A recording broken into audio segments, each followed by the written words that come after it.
एक बार फिर से आप सभी का हमारी क्लास में वेलकम किया जाता है। और आज हम लोग चैप्टर्स फिजिकल केमिस्ट्री का बहुत ही इम्पोर्टेंट और पावरफुल चैप्टर पढ़ रहे हैं, that is called chemical kinetics. Chapter का नाम है केमिकल काइनेटिक्स।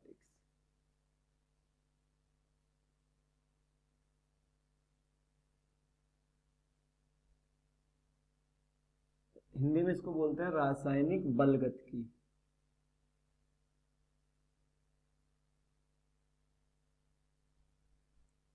इस चैप्टर का काइनेटिक्स का मीनिंग है स्पीड से।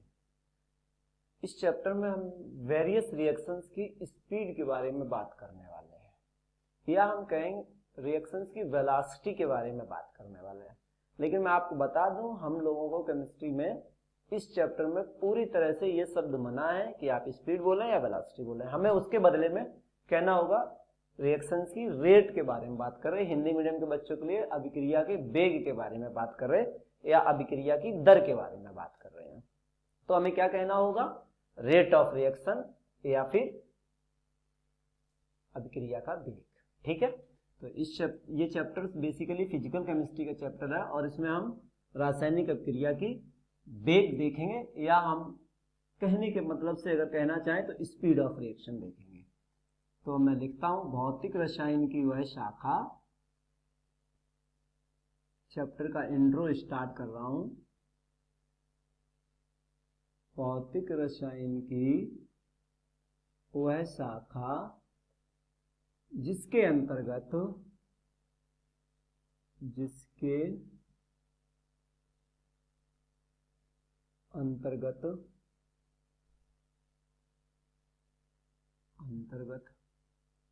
विभिन्न रासायनिक अभिक्रियाओं के वेग, विभिन्न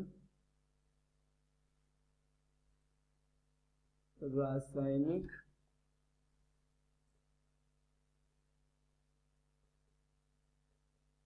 अभिक्रियाओं के वेग का निर्धारण करेंगे। इंग्लिश मीडियम के बच्चों के लिए रेट ऑफ रिएक्शन निर्धारण करना। एवं अब प्रॉब्लम है, आप रिएक्शन की रेट का निर्धारण तो करेंगे, मैं समझ गया, लेकिन उस रेट को कुछ फैक्टर्स अफेक्ट भी तो करते होंगे, कुछ ऐसे कारक भी तो होंगे जो उस पर प्रभाव डालेंगे, तो उनका भी साथ में। एवं वेग को प्रभावित करने वाले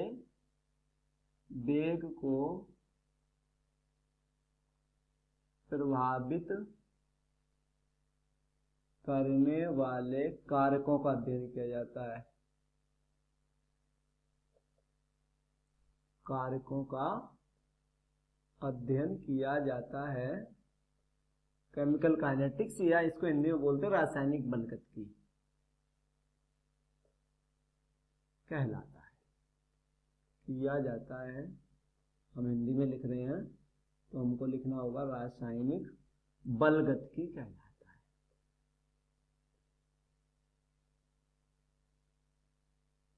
इंग्लिश मीडियम के लिए बच्चों को मैं बोल के बता देता हूं इस चैप्टर में हम लोग क्या करेंगे। इस चैप्टर में हम लोग बटे it deals with various rate of reactions and factors affecting rate of reactions. Speed of reactions के बारे में जानकारी करेंगे, उसी स्पीड को हम रेट कह रहे हैं, और वो स्पीड कितने फैक्टर्स पर इफेक्ट डाल रही है उसको भी देखेंगे। ठीक है, ये तो हो गया भाई चैप्टर में हम क्या करने वाले हैं इसके बारे में मैं आपको यहीं पे बताता हूँ। इस चैप्टर में जो हम रिएक्शन की ये रेट की बात कर रहे हैं ना, ये अभिक्रिया का वेग, इसको हम लोग बेटे आर से दिखाएंगे। रेट ऑफ रिएक्शन जो है उसको हम कैपिटल यदि आर से दिखाएं, रेट ऑफ रिएक्शन का मतलब अभिक्रिया का वेग, तो उस अभिक्रिया के वेग का जो हम कैलकुलेशन करेंगे वो टाइम के रिस्पेक्ट में करेंगे। Delta R equal to del C upon del T, कुछ लोग इसको delta C upon delta T बोलते हैं, एक ही मीनिंग है। मतलब किसी भी केमिकल रिएक्शन की स्पीड का पता करना, कैसे स्पीड कैसे पता करेंगे, तो हमने उस स्पीड को, उस रिएक्शन की स्पीड को टाइम से रिलेट कर दिया है, रेट को टाइम से रिलेट कर दिया है। अगर कोई रिएक्शन बहुत कम टाइम इंटरवल में हो गई, स्मॉल टाइम इंटरवल में कंप्लीट हो गई, हम बोलेंगे रिएक्शन की रेट ज्यादा थी, फास्ट रिएक्शन हुई। अगर ये वैल्यू कम होगी तो बेटे ये वैल्यू बढ़ेगी, टाइम जिसमें कम लगेगा वो ज्यादा फास्ट होगा।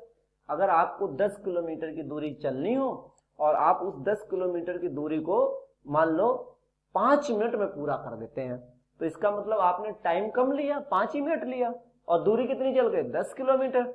आप बहुत कम समय में अधिक दूरी चल रहे, यानी कि आप तेज आए हैं, फास्ट व्हीकल चला के लाए हैं या फास्ट दौड़ करके आए हैं, आपकी स्पीड ज्यादा है। इसी तरह रिएक्शन की स्पीड है, किसी रिएक्शन को होने में कम समय लग रहा है, इसका मतलब वो रिएक्शन फास्ट थी। अच्छा, मान लो सेकेंड पॉइंट, यदि आपको उसी 10 किलोमीटर की दूरी को तय करना और आप 10 दिन में तो तय कर पा रहे, उस दूरी को कंप्लीट कर पा रहे हैं, इसका मतलब क्या है, आप बहुत स्लो चल के आए हैं, इसलिए टाइम ज्यादा लगा, 10 दिन लग गए। इसका मतलब अगर ये बढ़ेगा तो ये घटेगा। ऐसे ही कोई रिएक्शन अगर काफी दिनों में पूरी हो रही, काफी ज्यादा समय ले रही, स्लो रिएक्शन। कोई रिएक्शन कम समय में पूरी हो रही, फास्ट रिएक्शन। और कोई रिएक्शन जो बहुत ना तो फास्ट हो रही और ना बहुत स्लो हो रही, मतलब टाइम ना तो बहुत ज्यादा लग रहा और ना ही बहुत कम लग रहा, तो हम उसको बोलेंगे फिर वो मध्यम गति की रिएक्शन है, मध्यम वेग की, मॉडरेट रिएक्शन है। इस हिसाब से हमको रिएक्शन की रेट जानने के लिए टाइम के साथ रिलेट करना पड़ रहा है, और इस फार्मूले का हम लोग इस चैप्टर में बहुत डिटेल में स्टडी करेंगे। एक बार तो मैंने अभी लिखा ही है सिर्फ। इस हिसाब से रिएक्शंस के टाइप होते हैं कुछ, तो हम लोग अब हेडिंग है टाइप ऑफ रिएक्शंस।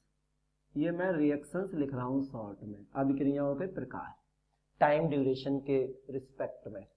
कुछ ऐसी रिएक्शंस हैं जो बहुत फास्ट होती हैं, तो हम उनको बोलते हैं वेरी फास्ट रिएक्शंस। ये जो रिएक्शंस है ना, मोस्टली आयनिक होती है, आयनिक रिएक्शंस देखी गई जो बहुत फास्ट होते हैं। अब क्या है, फास्ट रिएक्शन मतलब टाइम इंटरवल बहुत कम, रिएक्शन की रेट ज्यादा। इसका मतलब बेटा इनके लिए जो डेल्टा टी की वैल्यू है वो वेरी शॉर्ट या वेरी स्मॉल, डेल्टा टी कम होगा तो ये ज्यादा होगा, तो आर बढ़ जाएगी, वेरी हाई, बहुत फास्ट रिएक्शन हो जाएगी। इसके कुछ एग्जांपल्स, जैसे इनमें क्या है, रिएक्शंस में जो रिएक्टेंट पार्टिसिपेट करते हैं वो अगर आयनिक फॉर्म में है, जैसे इसमें Na+OH- H+Cl-, तो हम बोलते हैं ये इसमें जो रिएक्टेंट है वो आयनिक फॉर्म में पार्ट कर रहे हैं। तो ऐसी रिएक्शंस बहुत फास्ट होंगी और इनके लिए टाइम इंटरवल बहुत थोड़ा होगा, रिएक्शन के दौरान सॉल्ट बनेगा और वाटर बनेगा। एक और एग्जांपल लिखते हैं, मान लो हमने लिया NaCl प्लस AgNO3, तो हमें देखने को मिला AgCl प्लस NaNO3, हमें देखने को मिला AgCl प्लस NaNO3। इसमें भी ये पॉजिटिव, ये नेगेटिव, ये पॉजिटिव, ये नेगेटिव। इन रिएक्शंस के बारे में, जो आयनिक रिएक्शंस होती हैं, इनके बारे में ऐसा भी कहा जाता है, एक्सपेरिमेंटल डाटा बोलता है कि ये रिएक्शंस फ्रैक्शन ऑफ सेकेंड में कंप्लीट हो जाते हैं, यानी कि पलक झपकते ही रिएक्शन पूरी हो जाती है, कंप्लीट हो जाती है। यानी कि आप बताओ, कोई रिएक्शंस में आपने 2 रिएक्टेंट मिला दिए और आप 2 रिएक्टेंट मिला के आप चाहते हैं कि आप उस रिएक्शन की रेट का पता कर लें, और आपके पास एक नॉर्मल वॉच है, स्टॉप वॉच, आप उसका पता चला बटन भी नहीं दबा पाए, 2 रिएक्टेंट को मिला करके आप बटन भी नहीं दबा पाए, उससे पहले रिएक्शन पूरी हो गई। तो मतलब टाइम इंटरवल बहुत छोटा था, उसी टाइम में रिएक्शन पूरी हो गई, हम बोले पलक झपकते ही रिएक्शन हो गई।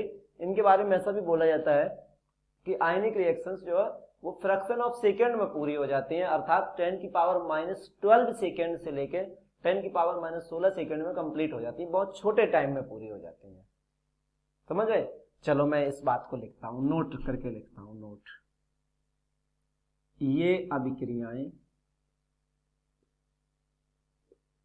पलक झपकने वाला तो नहीं लिख रहा हूं, डाटा लिख देता हूं। ये अभिक्रियाएं 10 की पावर माइनस 12 सेकेंड से 10 की पावर माइनस 16 सेकेंड में पूर्ण हो जाती हैं, ठीक है। अब एक बात बताओ, अगर ये रिएक्शंस इतने शॉर्ट टाइम में हो रही हैं, इतना कम समय कि हम नॉर्मल वॉच की स्टॉप वॉच की बटन भी नहीं दबा पा रहे और रिएक्शंस कंप्लीट हो रही दो रिएक्टेंट को मिलाने से, तो मुझे बताओ क्या ऐसी रिएक्शंस का आप रेट बिल्कुल एक्यूरेटली मेजर कर सकते हैं? जवाब है नो, क्योंकि हमने टाइम ही एक्यूरेटली मेजर नहीं कर पाया, तो रेट कैसे एक्यूरेटली मेजर करेंगे? तो इसमें एक नोट और लिख रहा हूं मैं, क्या ऐसे लिख रहा हूं, rate of reaction, rate can not B measured accurately। In reactions का हम रेट एक्यूरेटली मेजर नहीं कर सकते। क्यों? क्योंकि हमने टाइम ही एक्यूरेटली मेजर नहीं कर पाया। पता चला था हमने स्टॉप वॉच की बटन भी नहीं दबा पाई थी, रिएक्शन हो गई थी। जब हम टाइम एक्यूरेटली मेजर नहीं कर पा रहे तो रेट भी नहीं कर पाएंगे। चलो इस हिसाब से इस हिसाब से सेकंड जो टाइप है वो है very slow reaction. Very slow reactions, इन रिएक्शंस को नॉन आयनिक रिएक्शंस भी बोल सकते हैं अपन। Non ionic reactions, non ionic का मीनिंग क्या है? इसमें जो रिएक्टेंट पार्ट करेंगे वो आयंस की फॉर्म में नहीं होंगे बल्कि मॉलिक्यूलर फॉर्म में होंगे, आणविक या अणुओं के रूप में होंगे। वेरी स्लो में कैसे होगा? इसको हमें कम करना है तो इसको क्या करना चाहिए? बढ़ा देना चाहिए। डेल्टा टी बहुत ज्यादा होगा तो ये कम हो जाएगा। यस, यानी कि डेल्टा टी टाइम इंटरवल बहुत अधिक लगा। हमने एग्जांपल दिया था आपको 10 दिन वाला, टाइम ज्यादा लग रहा था तो आप आर उसके लिए क्या बता रहे थे? Very slow. ठीक है। इन रिएक्शंस के बारे में ये भी कहा जाता है, जो स्लो रिएक्शंस होते हैं, कि इनमें कुछ रिएक्शंस तो ऐसी होती है जो कई घंटों में पूरी होती हैं, कई दिनों में, कई महीनों में, कई वर्षों में कंप्लीट होती हैं। इस तरह की रिएक्शंस, इनमें इतना ज़्यादा टाइम लग जाता है तो इनको फिर वेरी स्लो बोल रहे हैं। और यहाँ तक कि मान लो, चलो हम एक एग्जांपल देते हैं, इसका बड़ा फेमस एग्जांपल है, खूब पॉपुलर है, ट्रेंड में है, रस्टिंग ऑफ आयरन, लोहे पे जंग लगना। अच्छा, मान लो आपने कोई लोहे का ऑब्जेक्ट लिया और धूप में रख दिया, और अब आप ये सोच के वहां बैठे हैं कि इसमें रस्ट कंप्लीट होगी, तो मैं कहता हूं कि उसमें तो रस्ट, आप बैठे रहेंगे उसमें रस्ट तो नहीं लगेगी, लेकिन आप में उससे पहले रस्टिंग पूरी हो जाएगी। तो कहने का मतलब ये तो रस्टिंग वाली प्रोसेस तो बहुत लंबी है ना बेटे, बहुत अधिक समय में पूरी होगी, कई महीने लग जाएंगे इसमें। तो इसके लिए जो एग्जाम्पल्स है बेटा, वो बड़ा फेमस एग्जाम्पल ही लिख देता हूं मैं, rusting of iron. Rusting of iron, इसकी हिंदी है लोहे पर जंग लगना। ठीक है, ये इसका एग्जाम्पल हो गया। अब बताओ, अगर किसी रिएक्शन का टाइम इंटरवल बहुत ज्यादा, बहुत बहुत महीनों में रिएक्शंस पूरी हो रही है, तो जब आप इतना ज्यादा टाइम दे रहे हैं, इसका मतलब टाइम भी एक्यूरेटली मेजर नहीं कर पा रहे। और जब टाइम नहीं कर पा रहे तो टाइम को ही, रेट को डिसाइड करने वाला फैक्टर कौन था? टाइम। जब टाइम ही एक्यूरेटली मेजर नहीं हो रहा तो रेट भी नहीं होगा। यानी कि इस रिएक्शंस के लिए, स्लो रिएक्शंस के लिए फिर से वो नोट काम आएगा, क्या? Rate can not B measured accurately. यहां भी मैं यही लिखूंगा, rate can not B measured accurately. बिल्कुल एक्यूरेसी के साथ हम रेट मेजर नहीं कर सकते। अच्छा, हम ये नहीं बोल रहे कि इम्पॉसिबल है ये इस रिएक्शंस की रेट को मेजर करना, हम ये नहीं बोल रहे। अगर हमारे पास इतना एक्यूरेसी हो जाए टाइम को मेजर करने में, तो रेट भी एक्यूरेसी से मेजर हो जाएगी, लेकिन जनरली नहीं हो पाती है। बात समझ में? इम्पॉसिबल तो कुछ भी नहीं है, ये बात तो आप ध्यान ही रखें। अगला पॉइंट है, लास्ट है, जो कि मॉडरेट रिएक्शन। मॉडरेट रिएक्शंस का मीनिंग है बेटे मध्यम वेग की अभिक्रिया, ना तो बहुत ज्यादा स्लो और ना ही बहुत फास्ट, मध्यम वेग की अभिक्रियाएं, ऐसे इसका मीनिंग। ठीक है, बताओ इसके लिए क्या होगा? आपको इतनी ज्यादा फास्ट भी नहीं कराना है और इतना ज्यादा स्लो भी नहीं कराना है। इसका मतलब टाइम इतना ज्यादा भी नहीं रखना और इतना कम भी नहीं रखना, मीडियम टाइम रखा जाए। यस, तो हम लोग क्या बोलेंगे, डेल्टा टी की जो वैल्यू है वो बहुत ना तो कम हो और ना बहुत ज्यादा हो। इसको हम ऐसे लिख रहे हैं, neither too small nor too large, ना तो बहुत कम हो और ना ही बहुत ज्यादा हो ये टाइम। ठीक है, अगर टाइम ना बहुत कम है ना बहुत ज्यादा है, यानी कि रिएक्शन की स्पीड भी मॉडरेट है, अर्थात इन दोनों के बीच की है, इंटरमीडिएट वैल्यू आएगी। ना तो बहुत रिएक्शन फास्ट होने वाली है और ना ही रिएक्शन बहुत स्लो होने वाली है। इसके एग्जांपल्स क्या है, इसका एग्जांपल्स है, अगर आपने शुगर सुना हो, C12H22O11 प्लस वाटर, ये H2O लिखा है, इससे बना ग्लूकोज और फ्रक्टोज। इन दोनों के मॉलिक्यूलर फार्मूला तो सेम होते हैं, स्ट्रक्चरल फार्मूला में डिफरेंस होता है। ये इसका एग्जाम्पल रह जाएगा। और भी एग्जाम्पल है, जैसे एसिड को आप अल्कोहल के साथ मिलाओ तो एस्टर बनता है, फ्रूटी स्मेल आती है, इसी का एग्जाम्पल है ना।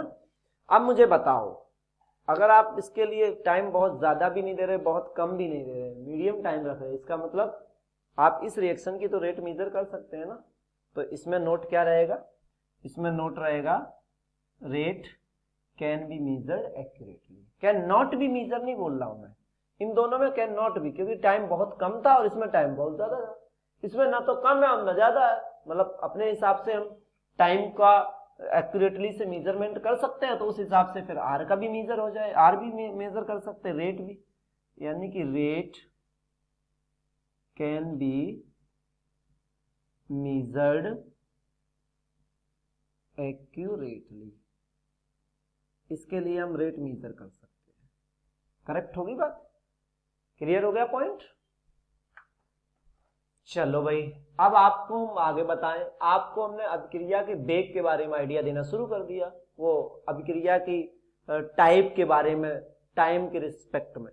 अब हम लोग बात करेंगे अभिक्रिया के वेग की। आर के बारे में जानना अपने लिए बहुत अहम है। इस चैप्टर में 2-3 पॉइंट हैं जो बड़ा चैप्टर्स को आसान बना सकते हैं और डिफिकल्ट भी बना सकते हैं। अगर आपने इस आर का सही से स्टडी नहीं किया, समझो चैप्टर्स डिफिकल्ट। तो अब हम लोग रेट के बारे में जानेंगे, रिएक्शन की रेट क्या होती है। ठीक है, तो यहां से हम लोग इस स्लाइड का आप स्क्रीनशॉट ले लो, मैं हट जाता हूं, और उसके बाद फिर हम रेट ऑफ रिएक्शंस नया टॉपिक शुरू कर रहे हैं। हटा दें, ठीक है, इस स्लाइड को हम लोग हटाते हैं और इसके बाद आप टॉपिक जो शुरू करते हैं वो है रेट ऑफ रिएक्शंस।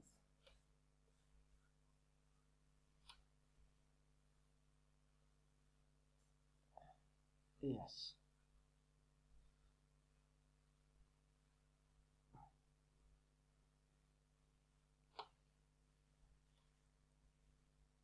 चलो भाई,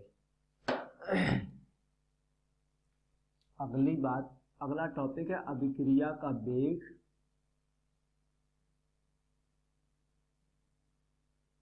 अभिक्रिया का वेग,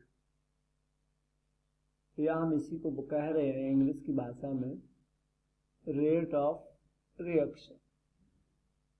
ठीक, ऐसे है।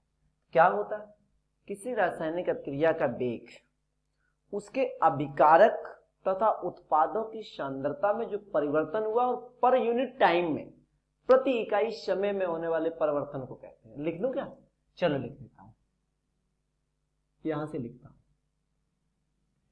इसकी परिभाषा एक बार लिख लेते हैं, अच्छा रहेगा। किसी रासायनिक अभिक्रिया का वेग, रासायनिक अभिक्रिया का वेग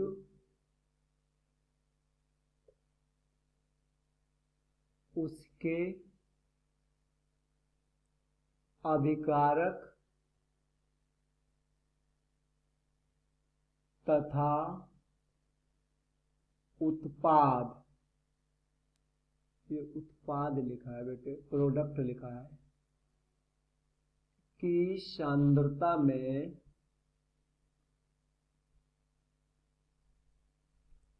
प्रति इकाई समय में, पर यूनिट टाइम में, है ना, प्रति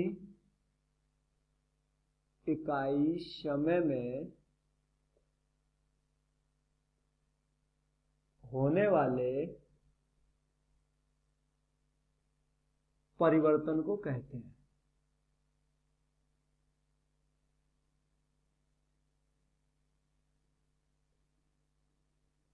पर यूनिट टाइम में जो कंसंट्रेशन में चेंज आ रहा है रिएक्टेंट की या प्रोडक्ट की, उसी को हम कहेंगे रिएक्शन का रेट।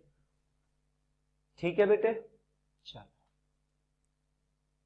इसका मतलब ये है, जो हम अभिक्रिया का वेग लिख रहे हैं उसको हम आर लिख रहे थे, यहां पर मैं लिख देता हूं, मैं लिख रहा हूं रेट ऑफ रिएक्शन को आर से, ये लिख दिया आर से, वो है अभिकारक या उत्पाद की सांद्रता में परिवर्तन। तो अभिकारक या उत्पाद की सांद्रता के परिवर्तन को मैं दिखा रहा हूं डेल्टा सी से, और प्रति इकाई समय यानी कि डेल्टा टी, समय को टाइम को टी से कह दिया। ये सी क्या है बेटा, सांद्रता में परिवर्तन, टी क्या है, समय में लगा समय, सांद्रता में के परिवर्तन में लगा समय। मैं लिख देता हूं एक बार, ये सी को हम कंसंट्रेशन बोल रहे हैं, चेंज इन कंसंट्रेशन, सांद्रता में परिवर्तन, और टी को हम बोल रहे हैं उसमें लगा समय, ऐसे। इंग्लिश में लिखा है change in concentration upon time taken, अगर इंग्लिश मीडियम के बच्चे हैं तो अपना पेन लेके लिख सकते हैं, change in concentration upon time taken.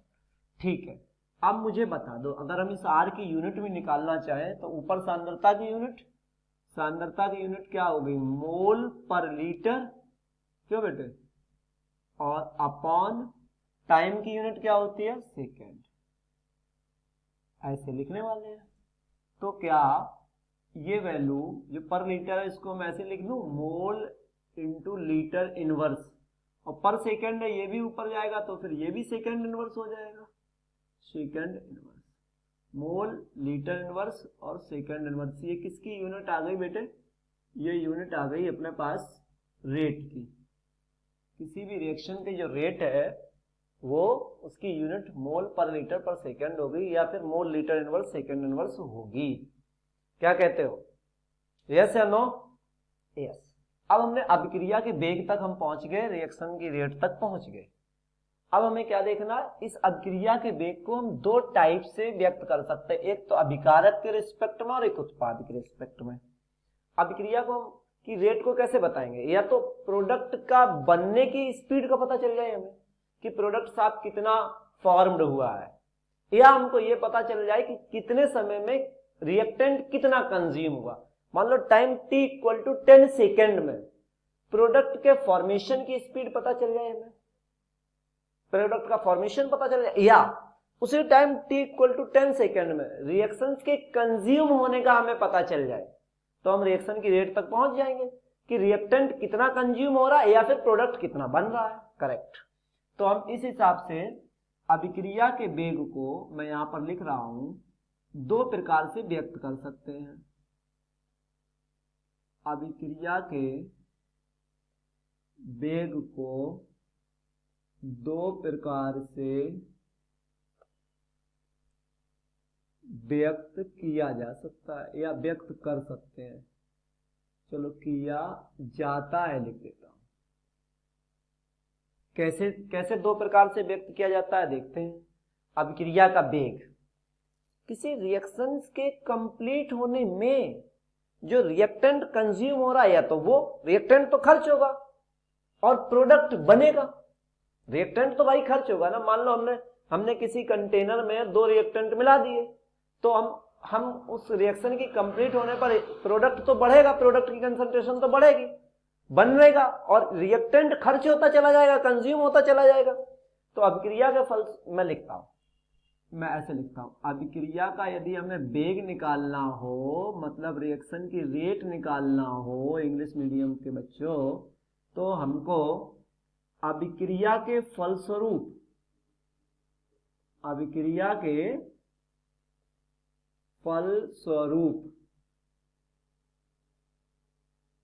अभिकारक की सांद्रण में कमी पता करनी चाहिए।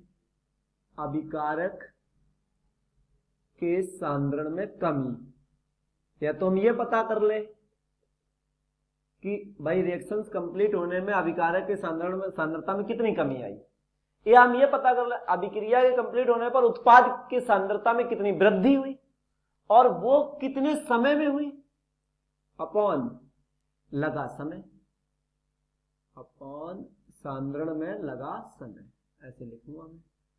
ठीक है, एक मिनट, इसको मैं जरा सीधी कर लेता हूं लाइन को। चलो ये इतना ही हो पाएगी, अपॉन लगा सांद्रण में लगा समय। ठीक ठीक है बेटे, इसका मतलब क्या है? अब क्रिया के ये सांद्रण में कमी बटे लगा समय, इसका मीनिंग क्या है? इसका मीनिंग हम ऐसे बता रहे हैं कि मान लो इसको तो हम कह दें, इसको तो हम कह दे रहे हैं, बराबर यही लिख देता हूं, इसको हम कह रहे हैं अभिकारक की सांद्रण में कमी को डेल्टा आर से, और कमी हुई है इसका मतलब माइनस साइन और अपॉन डेल्टा टी। कमी हुई ना, मतलब रिएक्टेंट तो कंज्यूम होगा, खर्च होगा, खत्म होता चला जाएगा धीरे धीरे, तो उसके लिए हमने माइनस लगा दिया पहले ही कि भाई साहब अभिकारक की सांद्रता में कमी होगी, घटेगा, और कि जिस समय में घटेगा। इसमें हम आर किसको लिख रहे हैं बेटे? हम आर लिख रहे हैं रिएक्टेंट को, और टी हम किसको लिख रहे हैं बेटे? टाइम को। अब ये अपना सी अभिकारक के लिए क्या बन गया? आर, और टाइम तो टी है ही है। ये सी तो हम जनरल लिख रहे थे सांद्रता के लिए। किसकी सांद्रता? अभिकारकों की सांद्रता में कमी, कमी को माइनस से दिखा दिया। Negative sign only shows concentration decrease of reactant, reactant की कंसंट्रेशन घटती जाएगी।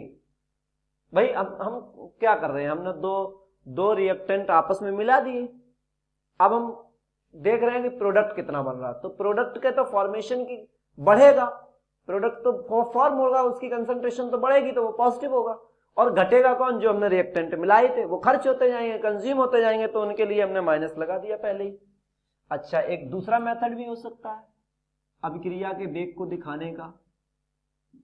अभिक्रिया का वेग जरा देखो, एक तो ये और एक ये तो हमने देखा अभिकारक के रिस्पेक्ट में, आप देख रहे हैं उत्पाद के रिस्पेक्ट में, बिल्कुल इसी हिसाब से। पहले मैं लाइन कर लेता हूं। अभिक्रिया के फलस्वरूप उत्पाद के सांद्रण में बताओ वृद्धि, बढ़ेगा उत्पाद की कंसंट्रेशन, तो लिखवाओ, और अपॉन जो है समय, वो अभिक्रिया के फलस्वरूप उत्पाद के सांद्रण में कितनी वृद्धि हुई, उत्पाद की कंसंट्रेशन में कितना इंक्रीजमेंट हुआ, और अपॉन कितने समय में हुआ।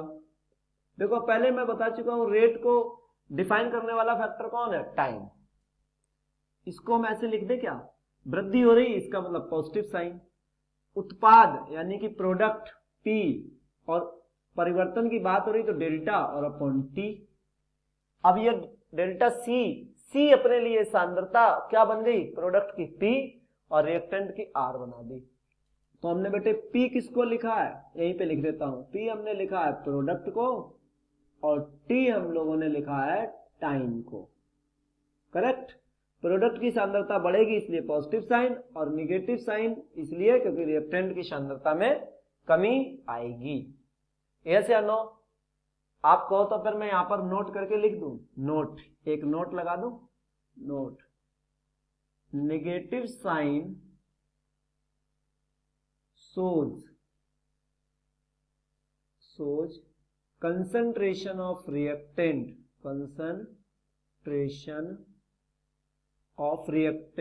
decreases। ये बता रहा है कि रिएक्टेंट की कंसंट्रेशन डिक्रीज हो रही।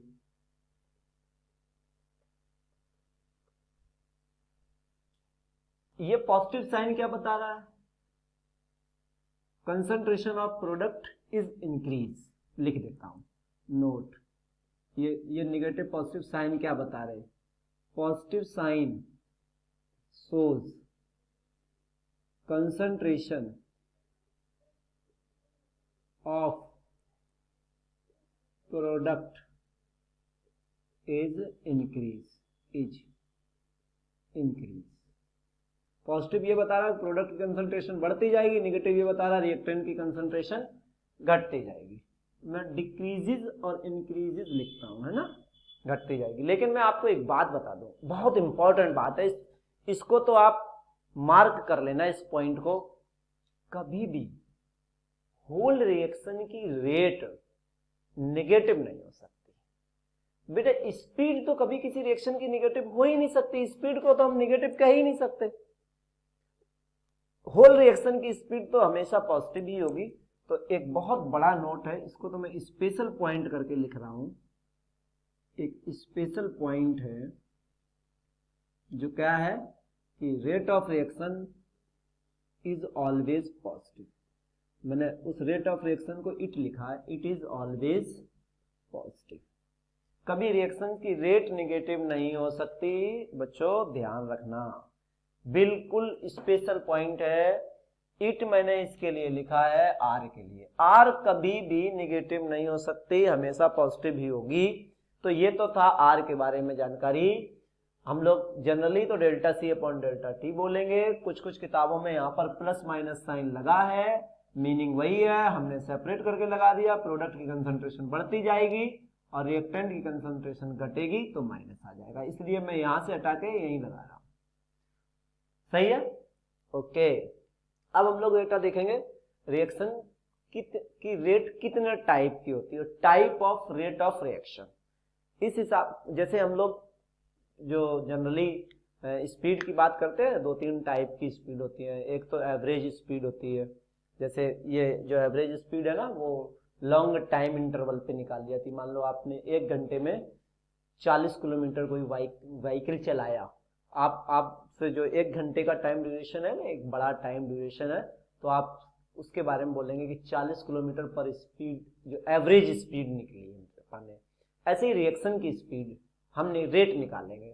तो वो रिएक्शन की रेट भी जो होंगी वो 3 टाइप से डिफाइन की जाएंगी. एवरेज स्पीड, इंस्टेंटेनियस स्पीड और इनिशियल स्पीड, यानी कि रेट सभी में एवरेज रेट, इंस्टेंटेनियस रेट और इनिशियल रेट. चलो मैं लिखता हूं.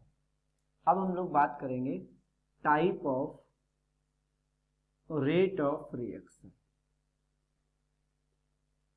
रिएक्शंस की रेट के टाइप. तो ये 3 टाइप के होते हैं, ठीक है. तो मैं यहीं पे लिख दे रहा हूं 3 टाइप्स. 3 टाइप से रिएक्शंस की रेट को डिफाइन किया जा सकता है, जिसमें पहला है, हिंदी में लिखता हूं औसत वेग. औसत वेग इसको बोलेंगे एवरेज रेट. एवरेज रेट, ठीक. दूसरा है बच्चों तात्क्षणिक वेग. तात्क्षणिक वेग इसको बोलेंगे इंस्टेंटेनियस रेट. और तीसरा लास्ट है प्रारंभिक वेग. प्रारंभिक वेग इसको बोलेंगे इनिशियल रेट.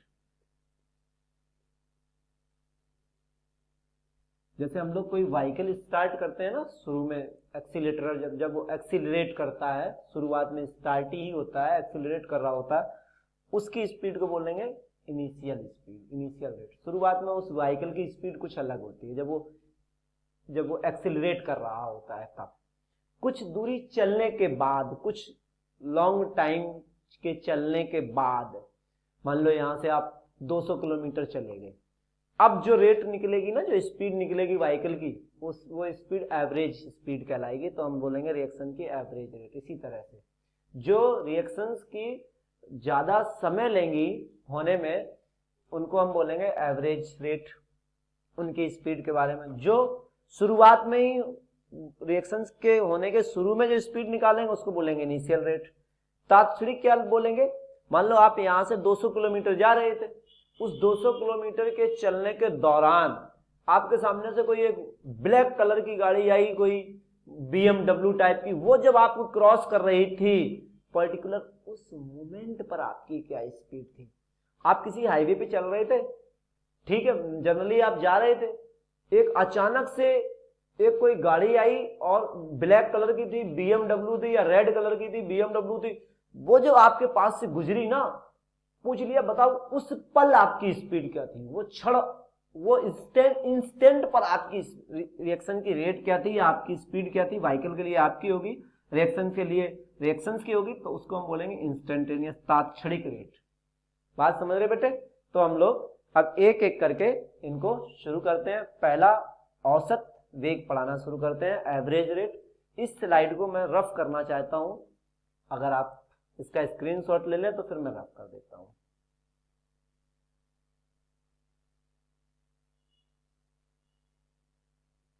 हो गया? चलो इसको रफ करता हूं, और हेडिंग क्या बनाएंगे? एवरेज रेट, औसत वेग।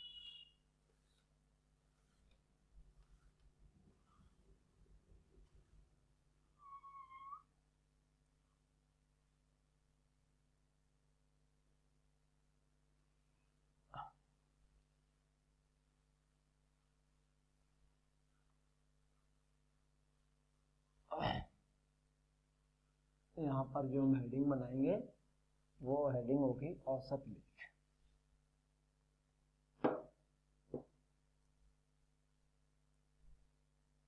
इसको भी हटा ही देता हूं, लालच नहीं करूं। यहां पर फर्स्ट हेडिंग है अपने पास औसत वेग।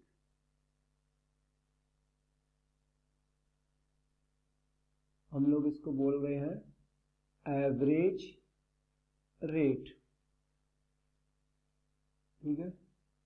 अच्छा, क्या होता है ये साहब एवरेज रेट? पहले इसको डिफाइन करते हैं। किसी रासायनिक अभिक्रिया में उपस्थित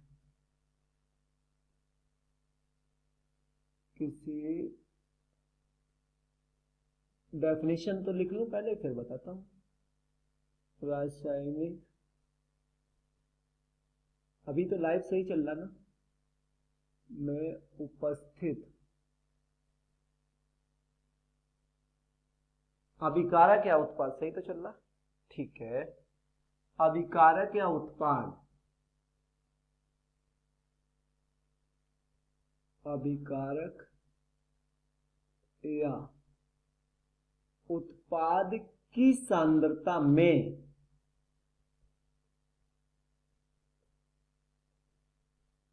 प्रति इकाई समय में जो होने वाला परिवर्तन होगा, यहीं पे लिख देता हूं, प्रति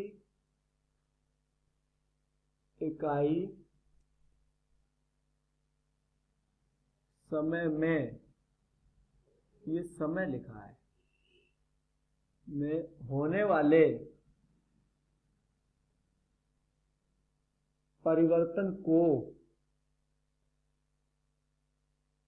औसत वेग कहते हैं। परिवर्तन को औसत वेग कहते, ऐसे, ठीक है। ये तो हो गई भाई एवरेज रेट की डेफिनेशन। इसको हम लोग कैसे समझेंगे, इस बात पे भी आते हैं, ठीक है। चलो शुरू करते हैं। मान लेता हूं कोई रिएक्शंस है, माना, इधर से लिखूंगा कोने से, माना कोई अभिक्रिया निम्न प्रकार से होती है, ये मैंने कंसीडर किया है, कोई अभिक्रिया निम्न प्रकार से होती है, क्या है उसका प्रकार, चेक करते हैं। हमने रिएक्शंस को लिखा R से P बना रहा है। R हम लिख रहे हैं बेटे रिएक्टेंट को, अभिकारक को, और P लिख रहे हैं हम उत्पाद को, प्रोडक्ट को। मैं एक बार लिख देता हूं, R तो हमने लिखा है रिएक्टेंट के लिए, और हमने P लिखा है बच्चों प्रोडक्ट के लिए, चलेगा। अच्छा, मैं ये जानना चाहता हूं स्टोइकियोमेट्रिक कोएफिशिएंट के हिसाब से, हिंदी में बोलूं तो रस समीकरण मिति के हिसाब से, इसका जिस समय 1 मोल खर्च होगा उस समय इसका 1 मोल फॉर्म हो जाएगा, मतलब बन जाएगा।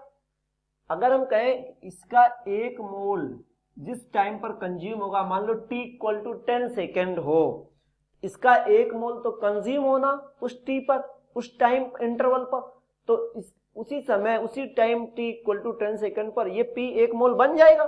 क्यों बेटे? तो इसका भी 1 मोल बन चुका होगा। मैं यहां लिख देता हूं 1 मोल फॉर्म्ड, और यहां लिख देता हूं 1 मोल कंज्यूम।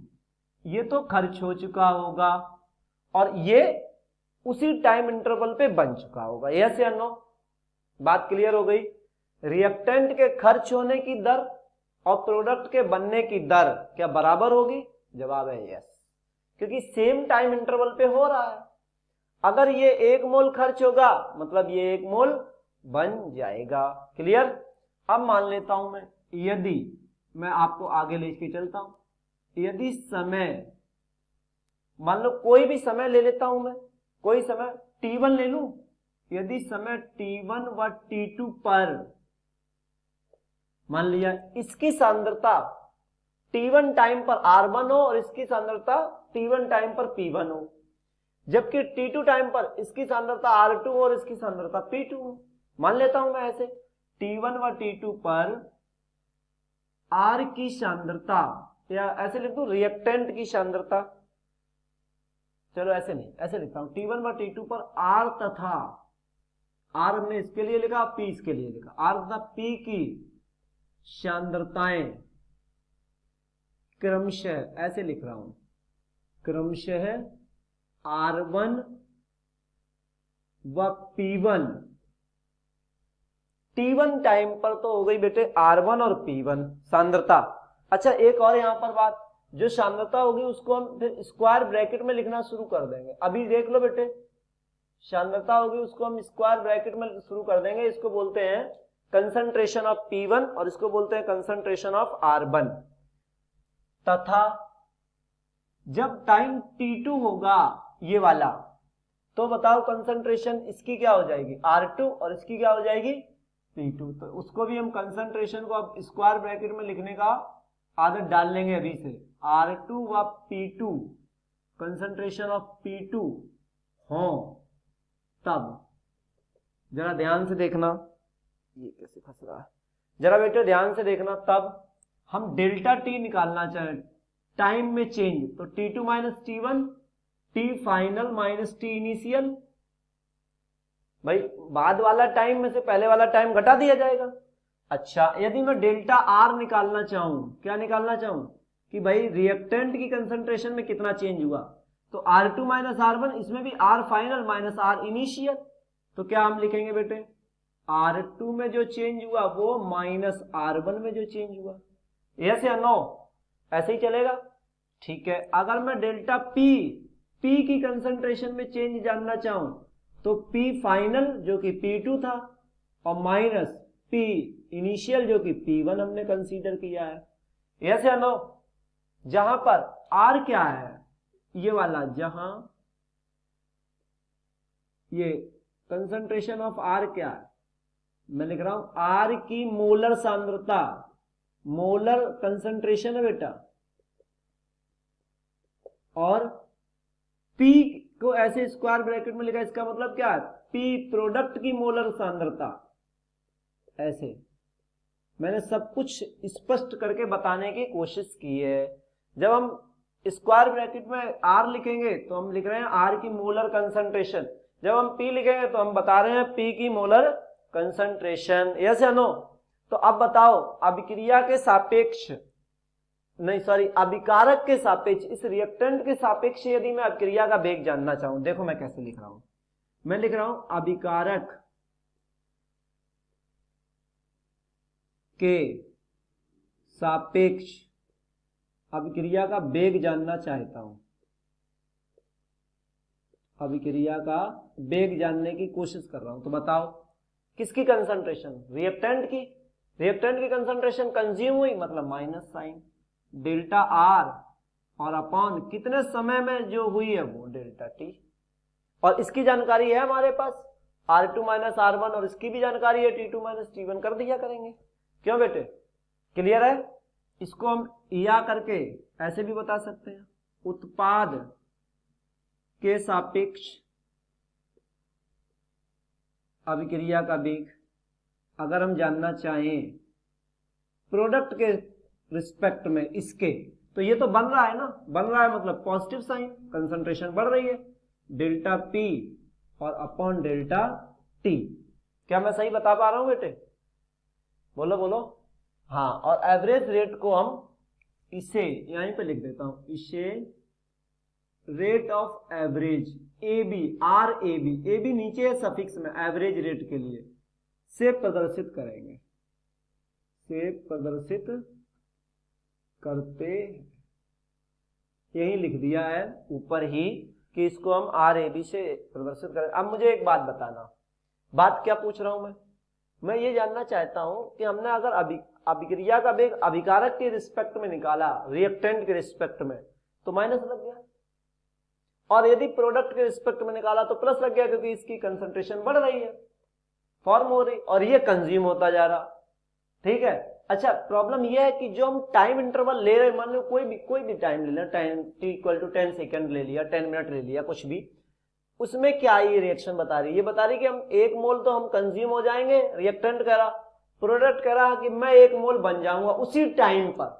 अच्छा, टाइम अलग अलग होगा क्या? नो, अभी मैं रिएक्शन करवाने की कोशिश कर रहा हूं इस टाइम पर, तो बताओ 10 मिनट बाद ये तो कंज्यूम हो चुका होगा और उसी 10 मिनट में ये बन भी चुका होगा। आप समझने की कोशिश करो मैं क्या कह रहा हूं, यस या नो? यानी कि इसके तो विलुप्त होने की दर, कंज्यूम होने की दर, और इसके बनने की दर आपस में सेम होंगी ही होंगी। अतः हम कह सकते हैं, अतः क्या कह सकते हैं जरा देखो, आर के विलुप्त होने की दर या कंज्यूम होने की दर, आर के विलुप्त होने की दर जो होगी वो क्या, आर के विलुप्त होने की दर, या हम ऐसे लिखते हैं विलुप्त होने का औसत वेग, विलुप्त होने का एवरेज रेट निकाल रहे हैं ना, तो उसकी भी बात कर लेता हूं। औसत वेग बराबर क्या होगा? Minus delta r upon delta T, और पी के बनने की दर, इसके फॉर्मेशन की दर, इंग्लिश मीडियम के बच्चों के लिए इसके तो फॉर्मेशन की दर और इसके कंजप्शन की दर, बनने का औसत वेग बराबर plus delta p upon delta T, और ये दोनों आपस में बराबर भी होंगे या नहीं होंगे? बिल्कुल होंगे। अर्थात हम कह सकते हैं कि 1 मोल अभिकारक जितने समय में बन रहा उतने समय में ये जितने समय में कंज्यूम हो रहा उतने ही समय में ये बन भी रहा, अर्थात ये दोनों आपस में बराबर होंगे। अर्थात क्या लिखें बताओ? इसके विलुप्त होने की दर और इसके बनने की दर आपस में बराबर होगी, अर्थात आर के, यानी कि रिएक्टेंट के, आर मतलब रिएक्टेंट, विलुप्त होने की दर और पी के बनने की दर समान होगी। लिख सकता हूं कि नहीं? बिल्कुल। अगर ये दर समान है इसका मतलब ये वैल्यू बराबर इसके है, अर्थात minus delta r upon delta t बराबर plus delta p upon delta t. ये बात समझ में आई आपको? जितने टाइम में ये कंज्यूम हो जाएगा उतने ही टाइम में ये उतने मोल बन भी जाएगा जितना मोल ये कंज्यूम होगा। क्लियर हो गया point? You get it my point? ठीक है, कोई दिक्कत नहीं। चलो जरा हम इस अभिकारक के रिस्पेक्ट में ग्राफ देखते हैं और फिर इस प्रोडक्ट के रिस्पेक्ट में ग्राफ देखते हैं। तो हम अभी फिलहाल इसको रफ करते हैं, फिर आगे बढ़ते हैं। अगली स्लाइड में अभिकारक के रिस्पेक्ट में ग्राफ बताता हूं तुमको, और आप लोगों को उत्पाद के रिस्पेक्ट में भी ग्राफ बताता हूं कि ग्राफ द्वारा हम कैसे रिएक्शन की रेट का पता करते हैं। आप इसका स्क्रीनशॉट ले लें, फिर मैं इसको रफ करूं। चलो हटाता हूं, ठीक है।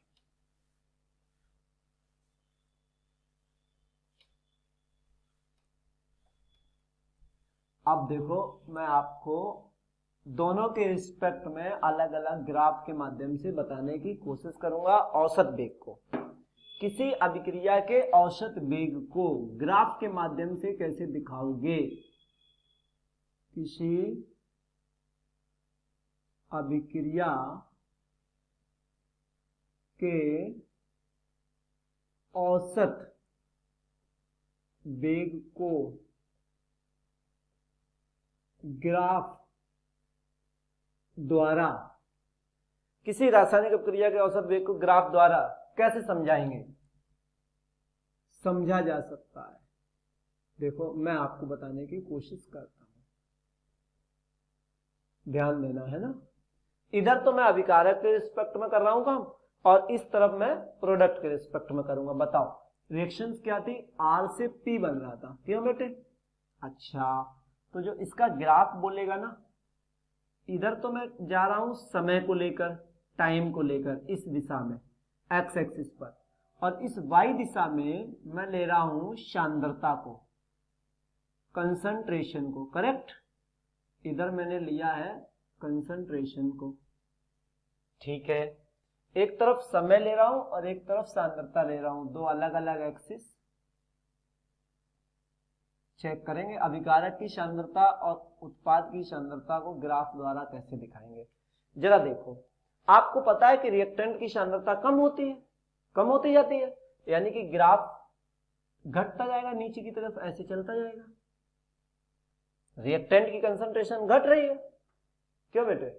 और प्रोडक्ट की कंसंट्रेशन बढ़ रही है। यहां पर प्रोडक्ट का भी बात करता हूं, यहां पर प्रोडक्ट के लिए। इधर तो हम बात कर रहे हैं टाइम की, समय की, मैं हिंदी में लिख देता हूं समय। इधर हम बात कर रहे हैं समय, और इस दिशा में हम लोग बात जारी रखेंगे सांद्रता पर। जो ये ग्राफ बता रहा हूं वो प्रोडक्ट के लिए, और ये ग्राफ बता रहा हूं वो रिएक्टेंट के लिए बात हो रही है। ठीक है बेटे, सही है। शुरू करते हैं। देखो जरा ध्यान से, रिएक्टेंट की कंसंट्रेशन बढ़ती जाती है समय के साथ, तो हम यहां पर तो t इक्वल टू 0 था, t इक्वल टू 0।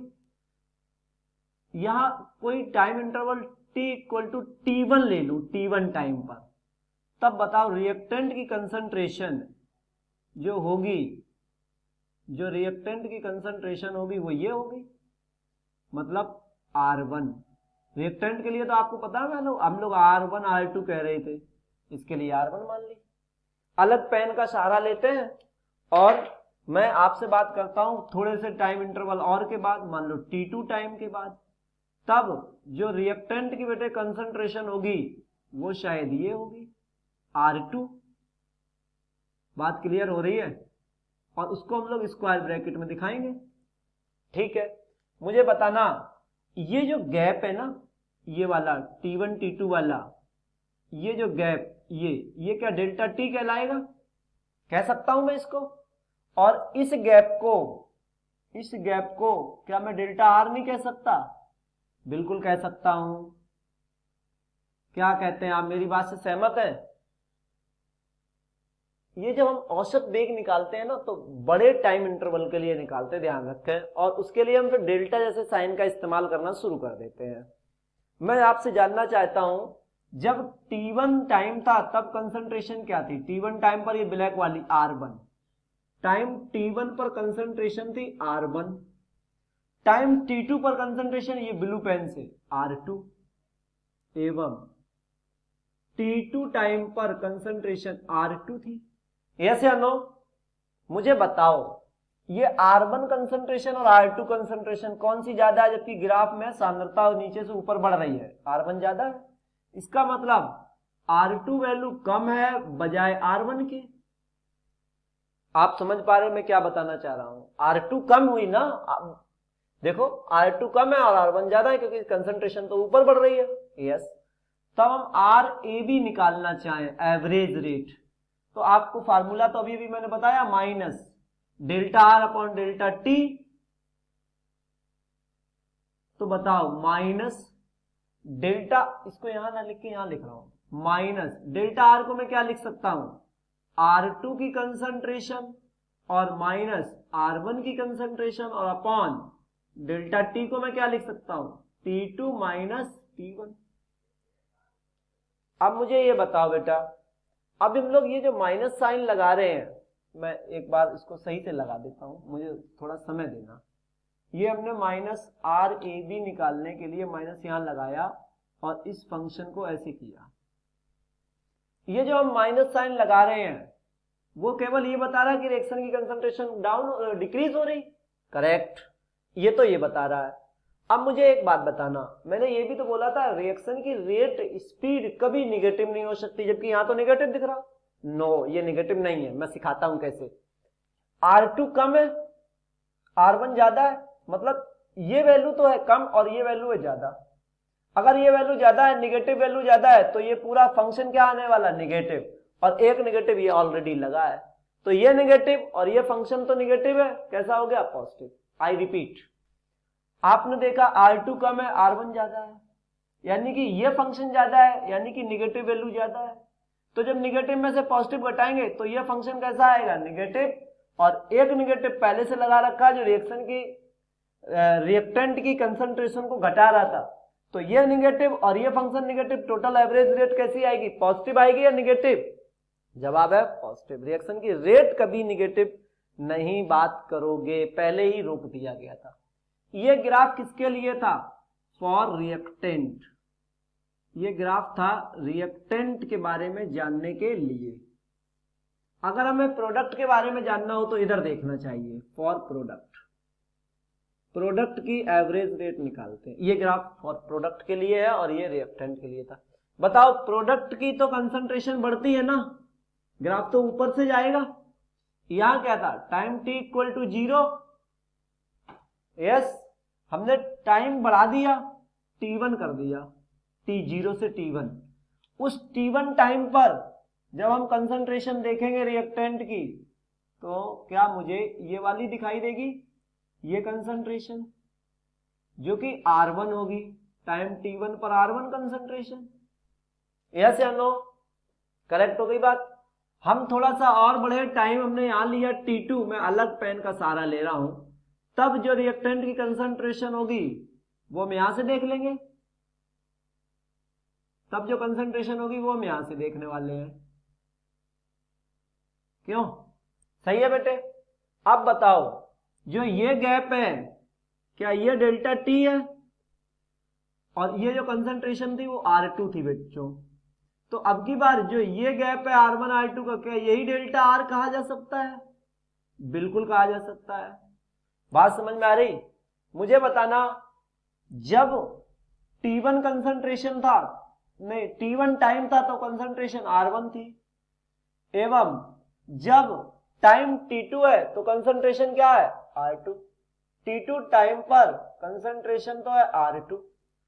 मुझे समझाओ R1 ज्यादा है कि R2, इस बार जवाब है R2 ज्यादा है, यानी कि इस बार हो गई पिक्चर बिल्कुल उल्टी, R2 ज्यादा है इस बार बजाय R1 के।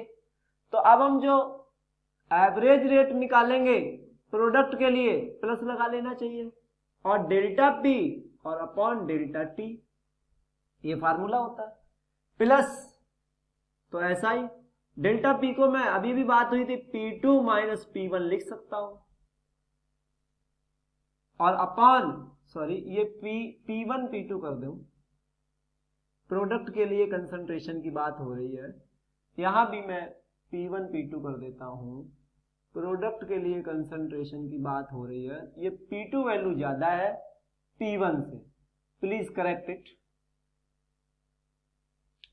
प्रोडक्ट के रिस्पेक्ट में बात हो रही, प्रोडक्ट की कंसंट्रेशन P1 टाइम T1 पर और टाइम T2 पर प्रोडक्ट की कंसंट्रेशन P2, तो ज्यादा कौन सी है, P2 बजाय P1 के, तो वही कर दिया, और अपॉन डेल्टा T को मैं लिख सकता हूं T2 माइनस T1, यहां पर फिर से मैं ऐसे कर रहा हूं, ऐसे मुझे बताना इस बार P2 बड़ा है, ये बड़ा है, ये बड़ा है, ये छोटा है, मतलब ओवरऑल वैल्यू कैसी आ रही? पॉजिटिव, और एक पॉजिटिव बाहर लगा, आंसर विल बी पॉजिटिव।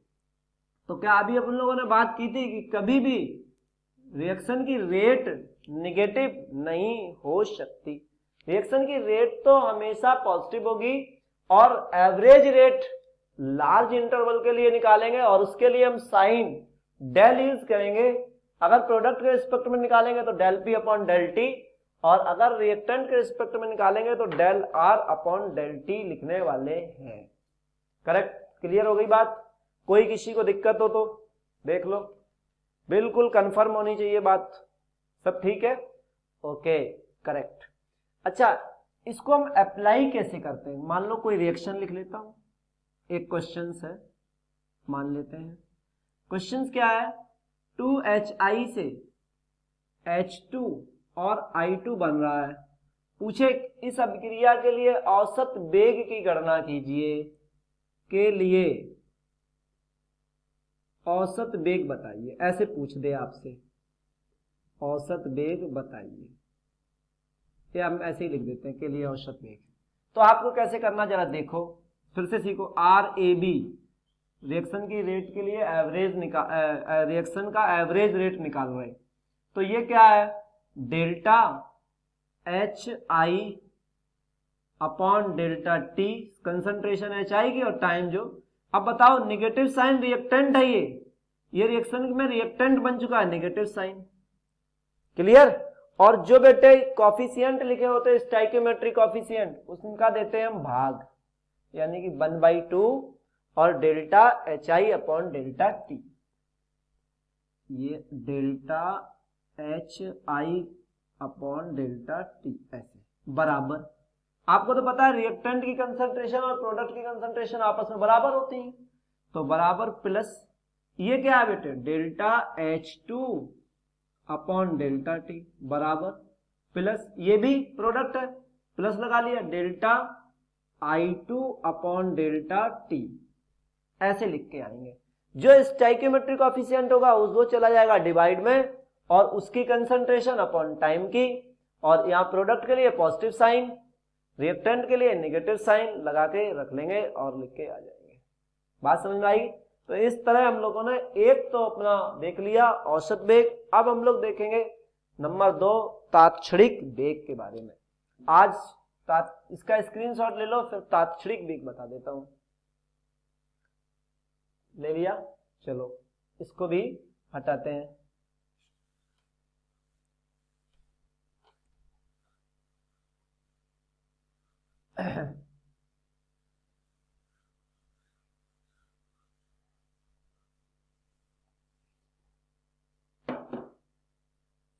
अगले पॉइंट क्या था?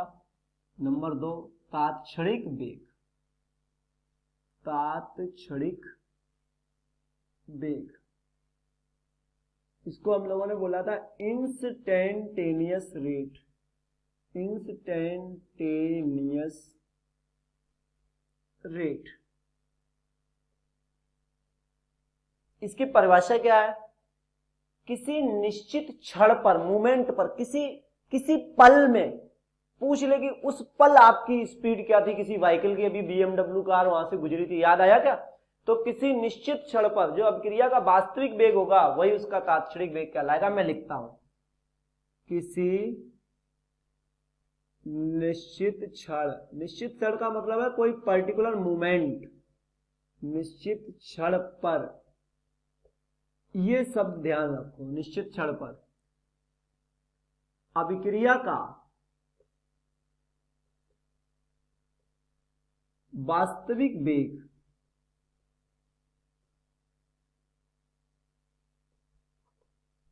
ही उसका तात्क्षणिक वेग कहलाता है, उसका तात्क्षणिक वेग कहलाता है। पर्टिकुलर किसी मूवमेंट पर, किसी सेकंड पे, किसी मान लो आप जा रहे थे किसी व्हीकल को लेकर और वहां पर एक स्पीड ब्रेकर आया, तो आपको गाड़ी की स्पीड फ्लेक्सिबल हुई, कम करनी पड़ी, अब पूछ दे कि उसी ब्रेकर को पार करते समय आपकी गाड़ी की स्पीड क्या थी, इसी को कह रहे हैं हम किसी पर्टिकुलर टाइम पर। ठीक है, इसे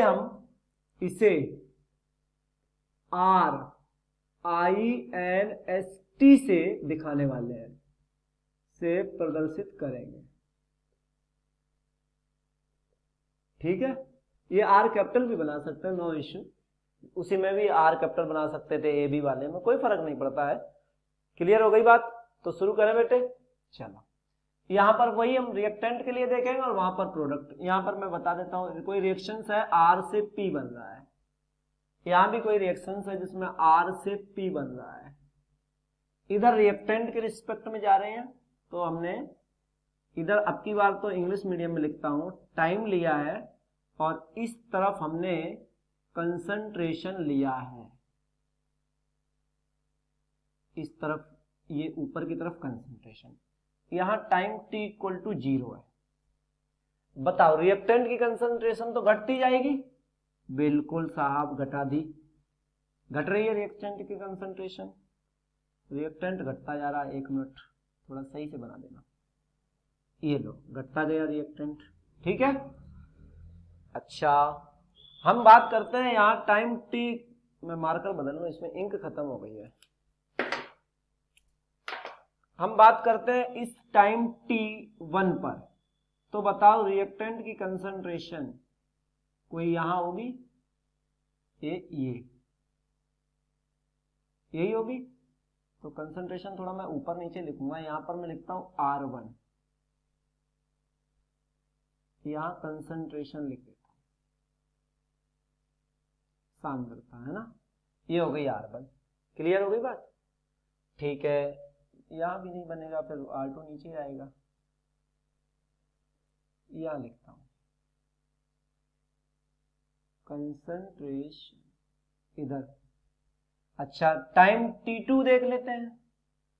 t2 टाइम को इस पेन से बना देता हूं, अलग टाइप के पेन से, जिससे आपको सब कुछ सही से पता चल सके।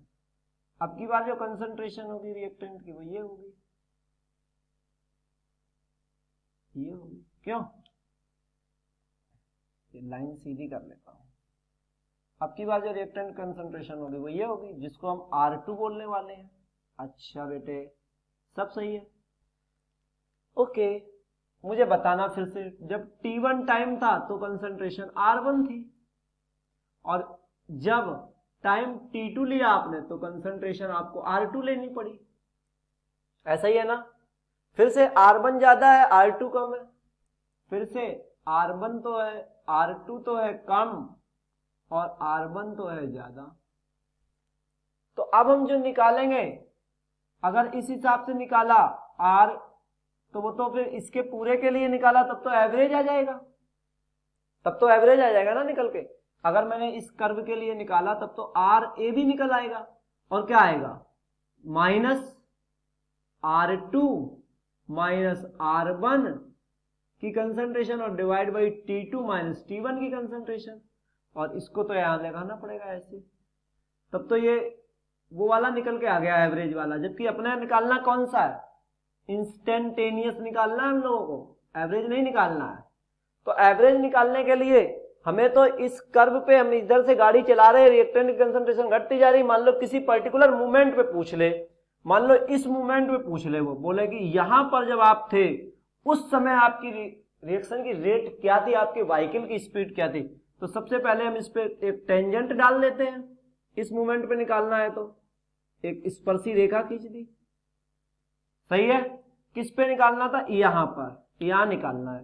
तो जिस मूवमेंट पे पूछ रहा है ना, वो हमारे लिए बन गया t इंस्टेंटेनियस, इस टाइम पे हमें निकालना है, TINST लिख दिया है मैंने, इस पर निकालना है।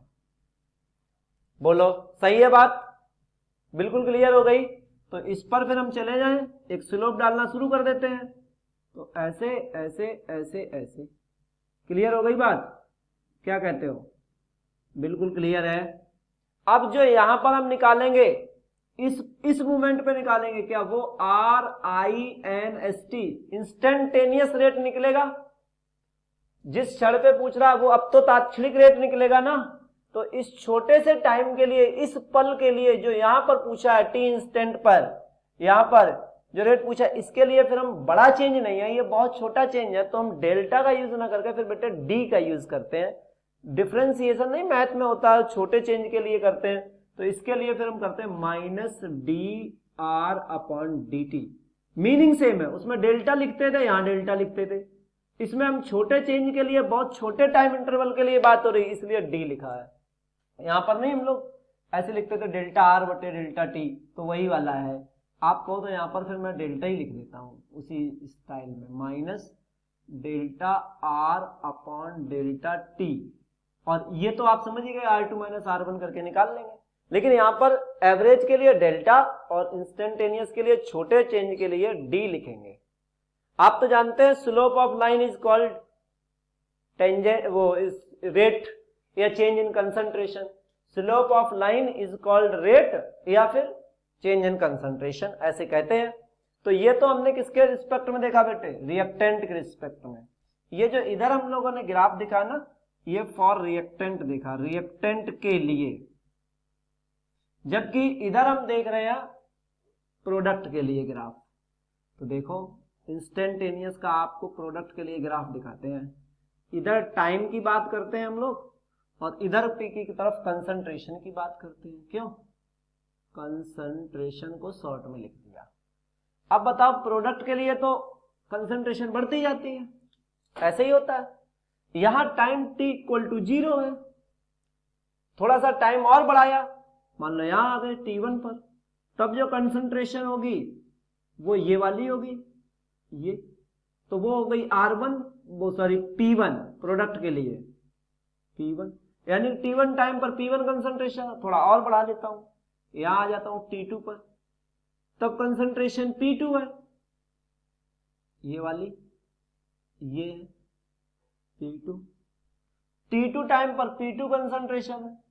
फिर से बताओ, जब टाइम T1 था, मैं इधर से लिखूंगा, इधर से, जब टाइम T1 था तब कंसंट्रेशन तो P1 थी, और जब टाइम T2 था तब कंसंट्रेशन P2 थी। कौन ज्यादा है, P2 या P1? जवाब है इस बार P2 बड़ी है P1 से। तो अब हम जो इस पूरे के लिए निकालेंगे, इसके लिए यही लिख दूं क्या? अब जो हम इसके लिए निकालेंगे, यहां लिख रहा हूं, वो तो आर ए बी निकल आएगा ना, जिसको हम कहेंगे plus delta p upon delta T. लेकिन हमें ये निकालना ही नहीं है, हमको तो निकालना है इंस्टेंटेनियस। आपसे पूछा गया कि प्रोडक्ट जब बन रहा था उसके इस पॉइंट पर क्या रिएक्शन की रेट थी, इस क्षण पर रेट बता दो आप, ये ऐसे पूछेगा। इसी को तो कह रहे हैं, किसी क्षण पर किसी निश्चित पॉइंट पर जो रेट निकाल रहे हैं उसी को हम कह रहे हैं कि साहब वो तात्क्षणिक रेट होगी। तो इस पर हम फिर क्या करें, वही इस पर भी एक टेंजेंट डाल देता हूं, ऐसी ऐसी डाल दी, इसको स्पर्श करती हुई एक रेखा खींच दी। अब इस पर हम स्लोप डाल देते हैं, ऐसे ऐसे स्लोप डाल दिया। इस पॉइंट पर अब जो हम निकालेंगे वो क्या निकलेगा, RINST। किसके लिए निकाल रहे हैं, प्रोडक्ट के लिए, तो साइन कैसा होगा, प्लस, और छोटा चेंज है dp बाई dt, वही dp तो फिर समझ जाओगे P2 minus P1 upon T2 minus T1। तो ये बेटे हमने किसके लिए पढ़ा है, प्रोडक्ट के लिए, फॉर प्रोडक्ट। बात समझ में आ रही? ऐसे हम निकालते हैं इंस्टेंटेनियस रेट को। अब बस तीसरा बच रहा है, छोटा सा है, बस मैं बहुत समय हो रहा, मैं ज्यादा नहीं दूंगा। नाम है प्रारंभिक वेग। इसको हम लोग क्या कहते थे, इनिशियल रेट। इनिशियल रेट पता है ये क्या होता है, टाइम t इक्वल टू 0 पर, कितना टाइम पर, किसी अपक्रिया का वेग, जो प्रारंभिक वेग होगा उसका, वही t इक्वल टू 0 पर जो किसी रिएक्शन का रेट होगा, स्टार्टिंग में जब व्हीकल स्टार्ट ही कर रहा था, एक्सीलरेट कर रहा था, वही क्या कहलाएगा, उसका प्रारंभिक वेग। मैं ऐसे लिखता हूं, प्रारंभ में का मतलब है बच्चों t इक्वल टू 0 टाइम था जब व्हीकल स्टार्ट ही होने वाला था, पर किसी अभिक्रिया का वेग t इक्वल टू 0 पर किसी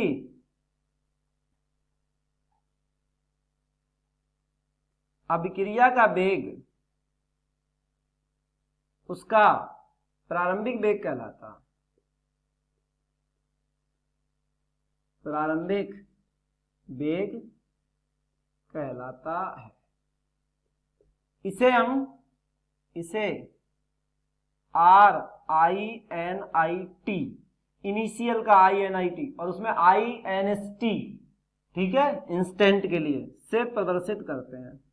हालांकि ये इतना ज्यादा खास नहीं है, ये वाला पूछेगा तो एवरेज और इंस्टेंट से ही पूछेगा, सही है। तो चले एक कोई ग्राफ समझा दें प्रोडक्ट के लिए, रिएक्टेंट के लिए। चलो रिएक्टेंट के लिए बताता हूं। यहाँ पर ये हम इधर तो देख रहे हैं बच्चों टाइम, और हम इधर देख रहे हैं कंसंट्रेशन, ऐसे सही है। मैं थोड़ा दूर बना दूं क्या, दूर बना देता हूं। यहां पर तो हम देख रहे हैं टाइम के रिस्पेक्ट में इस एक्सिस पर, और इस एक्सिस पर मैं देख रहा हूं कंसंट्रेशन के रिस्पेक्ट में। क्लियर हो गया। मैं यहां जानना चाहता हूं जब टाइम t 0 है तो रिएक्टेंट के हिसाब से कंसंट्रेशन घटती जाएगी ऐसे, यानी कि अब की बार तो यहां से यही वाला तो होगा, जैसे जैसे टाइम बढ़ेगा वैसे वैसे रिएक्शन की रेट घटेगी। क्यों, यस या नो। तो ये ग्राफ ये लाइन दिखाई नहीं दे रही होगी कैमरे में, और थोड़ा ऐसे कर। तो ये ग्राफ रिएक्टेंट के लिए इनिशियल रेट पर, ये इंस्टेंट के लिए था, और इस इंस्टेंट में मैंने एवरेज और इंस्टेंट दोनों को बताने की कोशिश की। आज की क्लास को हम लोग यहीं पर वाइंड अप करते हैं। आप सबका बहुत बहुत धन्यवाद। Thank you so much.